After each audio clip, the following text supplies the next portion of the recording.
So we're going to I'll read from Romans 13. Everyone must submit himself to the governing authorities, for there is no authority except that which God has established. The authorities that exist have been established by God. Consequently, he who rebels against the authority is rebelling against what God has instituted, and those who do so will bring judgment on themselves. For rulers hold no terror for those who do right, but for those who do wrong.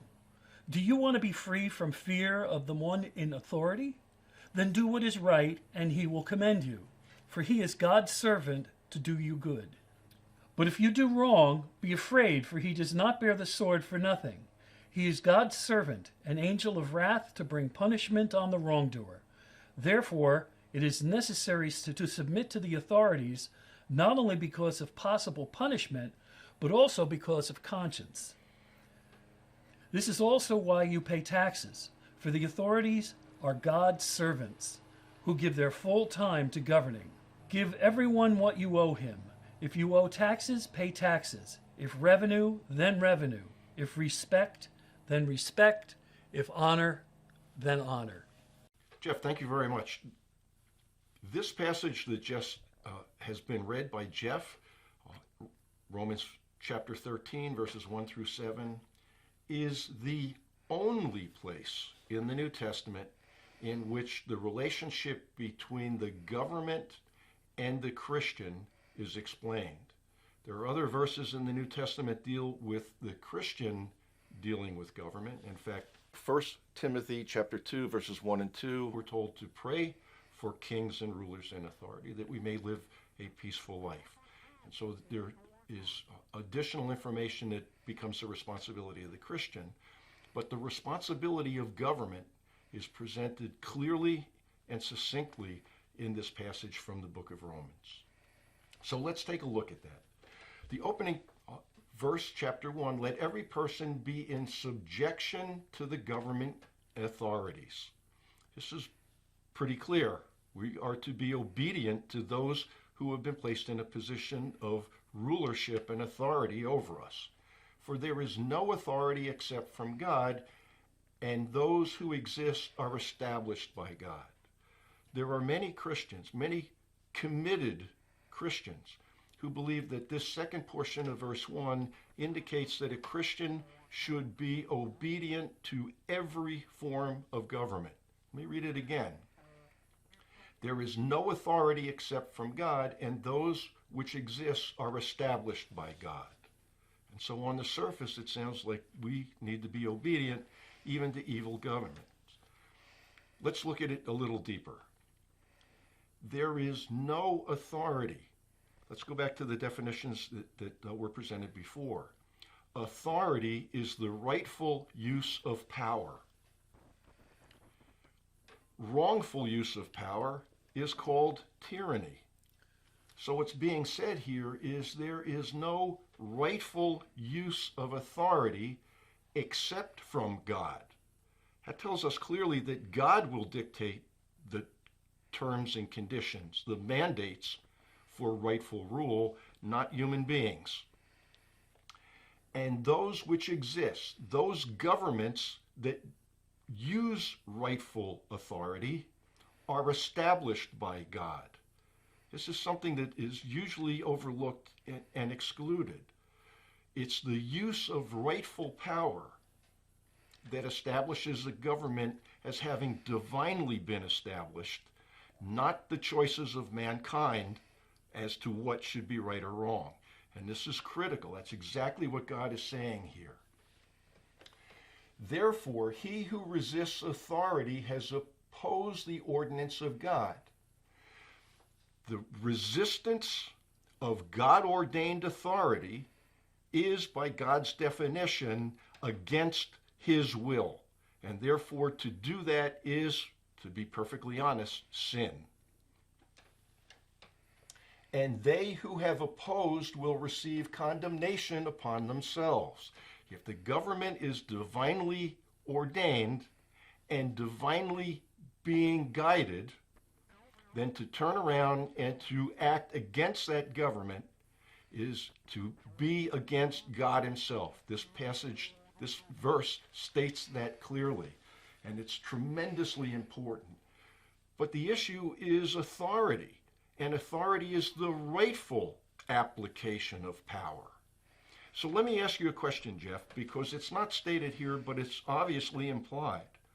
If the government is to be on behalf of its people, is it to be on behalf of some of them or all of them? I would think it applies to all or none at all. That's correct. I think that that's exactly what's implied here. And that's another critical perspective that needs to be understood. If the government acts on behalf of only some of the people, it is not acting under the authority of Almighty God, who wants the government to act on behalf of all the people that the government has authority and rulership over. So that the next question that comes to mind is, in resisting the government, the person who does so is condemned. A lot of times Bible scholars will turn around and say, yes, but what about Matthew 22, verse 21? We're told to render unto Caesar what is Caesar's. But it also goes on to state, render unto God what is God's. And most Bible scholars apply this to the individual. But it also holds true to the government. The government has the same responsibility to render to God what is God's. And what is God's? The rightful use of power, not the wrongful use of power. We're told clearly in verse 1 that God doesn't recognize a government that does not act upon his divine mandates. Just that simple. So what are those divine mandates? We find that rulers are not a cause of fear for good behavior, but for evil. Do you want to have no fear of authority? Do what is good, and you will have praise from the same. This clearly defines the primary responsibility of government. Government is to protect its people from evil. Stated clearly here, government primary responsibility is to safeguard its people from evil. If it does that, it becomes a minister of God, verse 4, for good. For if you do what is evil, be afraid, for it does not bear the sword for nothing. For it is a minister of God, an avenger who brings wrath upon the one who practices evil.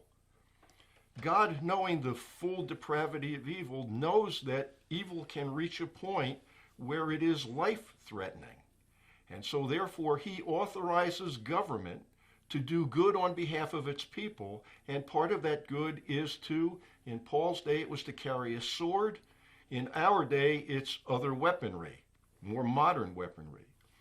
But the law enforcement officer carries a weapon to what? To safeguard not only himself, but also the people over which he has authority given him by, or her, by the government. The military, who protects us from outside evil, while the law enforcement protects us from domestic evil, the military also has weapons to do what? To protect us from outside evil that might tend to want to harm us to the point of death. And so this is the primary purpose of government, and in order to carry out that primary duty, government has been again sanctioned by God, given the authority to carry weapons in support of that ministry. As God says, they're ministers of God. Which brings us to the point, when government fulfills that responsibility of safeguarding individuals from evil, God views that government as being a minister, a servant of him, capital H, of God Almighty. Why? Because they're acting on behalf of God. God would do this if he was in their stead, but in fact he has delegated the authority to government to do it on his behalf. This is a critical understanding, overlooked often by Bible scholars. So this leads us to the concept, if government does not safeguard its people, If government, in fact, acts on behalf of evil, the government is not acting in a divine manner. And so, therefore, it has become the very evil it should be protecting its people from.